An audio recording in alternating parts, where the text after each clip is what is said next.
Hi, I'm Nicholeen Peck, and I teach all over the world about parenting, good communication, how to build strong family bonds through the lens of the principle self-government. And in this video, we're talking about how to teach a child empathy. In this video, we're going to talk about what empathy is, why children struggle having empathy, and what you can do, including some skills that you can teach your children to help them develop more empathy.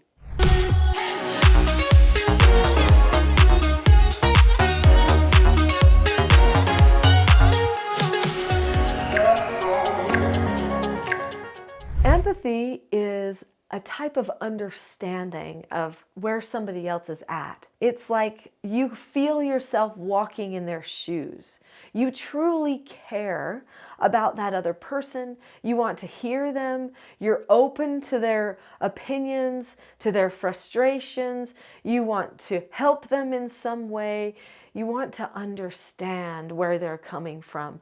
When a person has empathy, they are in a selfless state. Now, why do children struggle so much with empathy? Well, it's because children, by nature, are usually in a selfish state most of their day. This doesn't mean that some children can't have more empathy. There are some that are probably naturally more empathetic than others. But there are many children who struggle with empathy because they are worried about what's happening to them at that moment, at that time. How do they feel? What do they need? Who did what to them? Who do they need to tell about it? And these are all feelings that end up pointing back to self instead of about other people.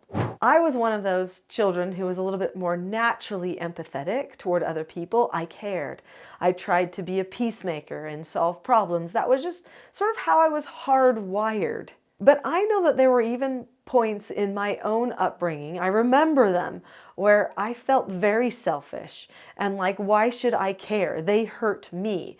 They did something to me. And this is another reason a child might struggle with empathy. Children are very geared toward justice. They say things like, that's not fair. Justice is important to them. And if they feel like justice is not being served, then they will stop caring about the other people because they feel like they need to stand up for what's right. Small children love to figure out what's right and what's wrong, what's good and what's bad, what's true and what's false. And actually, this forms the foundation morally for their entire lives. So this is not a bad thing that they're trying to figure out. In fact, it's a very good thing that they're focusing on. But what happens is that if they see somebody else doing something that's wrong, they feel like they need to turn on that other person because that person is being wrong. And so their sense of justice takes over and they start not caring about that person. And it's very easy for us to learn by experience. So when we have an experience with a person who has done something that we feel is bad or wrong, we might just look at them and say, they're bad, they're wrong. And so then we don't give them the benefit of the doubt anymore. When a person has empathy, they give each other the benefit of the doubt, which means they say, but that person is trying. They probably just made a mistake in an effort to do something that they thought was good. Maybe they won't make that same mistake again, or maybe they'll change over time. I had many conversations with my children when they were growing up where I would talk to them about being empathetic toward each other and toward their friends. Sometimes they had friends in the neighborhood who would come over and play, and they would do something mean or say something mean, and they would come and talk to me. And then I would say to them, they're learning, they're growing. How can we help them learn and do it in a way that's nice? Because they won't stay like this forever. Once they get a little bit more mature, they'll care a little bit more about other people. But right now, they're just learning how to express themselves. And so then I might talk to my child about a skill that they could use to help their friend learn to see things in a different way. Now, if you've already subscribed to this channel, then you know I love skills. I love having a plan. In fact, that's what it means to be self-governed, is to have a plan for which direction you're headed and then make sure that you hold yourself to that plan as you go in that direction. So we're going to talk about that skill that's so important for working with friends and siblings and parents and others when you feel like that person has been unkind to you. But first, let's talk about the family unit. We're talking about empathy, right? So there is a group of people that teaches empathy better than any other group, and that is the family unit.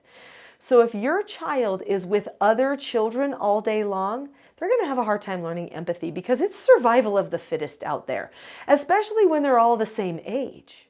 But if your child spends a lot of time with their siblings and with their grandparents and their cousins and their aunts and uncles and with you, they spend a lot of time with family, then they will put family higher than self. This is the main step that leads a person toward caring. They have to decide to care about the people in their family more than they care about themselves.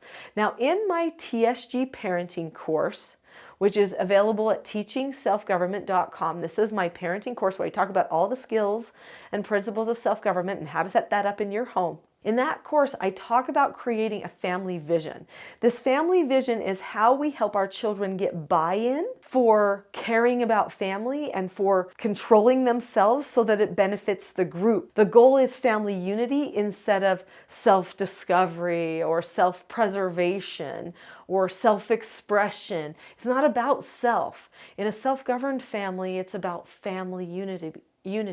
Is about who we are as a group. So if your family structures your day and your time so that you deliberately put time for family, no devices, just family, and you put time for conversation and meetings and training and talk and all that kind of stuff, and you're correcting the children and you're showing them how to accept it by teaching them those skills. All of these things are talked about in the TSG parenting course, and there's pieces of it on this channel too. So all of these things are so important for setting up that environment. If you are doing that as a family, then your children will have greater success outside of the family when they need to show empathy for other people in their school class or in a soccer team or just in the community around them. Empathy is something that is taught. There are some people who struggle a little bit more with empathy. They might be a little bit more detached. Some people that have reactive attachment disorder can struggle with empathy.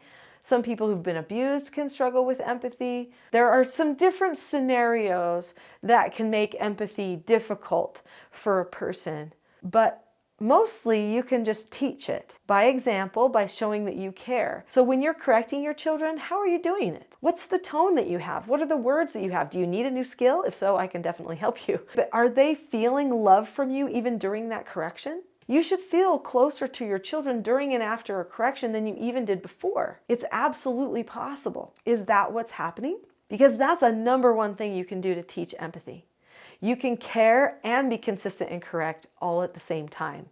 It is possible. So what is that one skill that they need? As you've probably already guessed, there are many skills and you put them all together, and that's going to create an environment where a person is self-governing, meaning they evaluate themselves. This is going to help them better learn empathy and be able to express empathy to other people. But within these skills, there is one skill that is the gateway skill to self-government, and this skill helps them get along with everyone much better.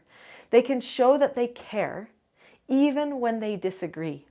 The skill is called disagreeing appropriately. These 4 children's books are 4 of the 11 books that I've written to help families learn self-government. These ones are for the children, and they teach the 4 basic skills of self-government.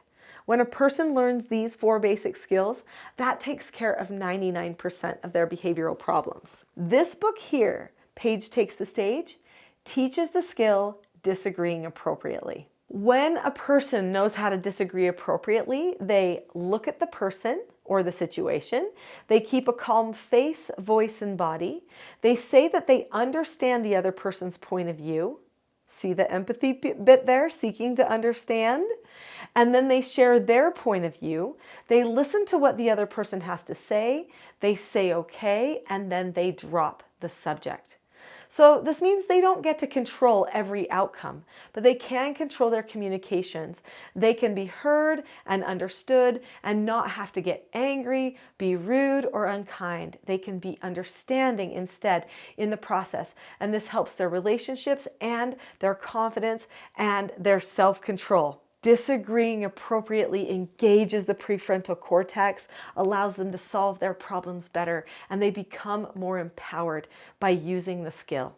You can use disagree appropriately with parents, teachers, siblings, friends, absolutely anyone. It is the perfect start to empathy. Now, there's one thing that I want to share with you, and that is that sometimes a person feels like they're not being understood by you, and that's why they decide not to care. If you have a disagree appropriately mindset as well when you're talking with your children, and you know the skill because it's just an adult skill, they'll feel more understood by you as well.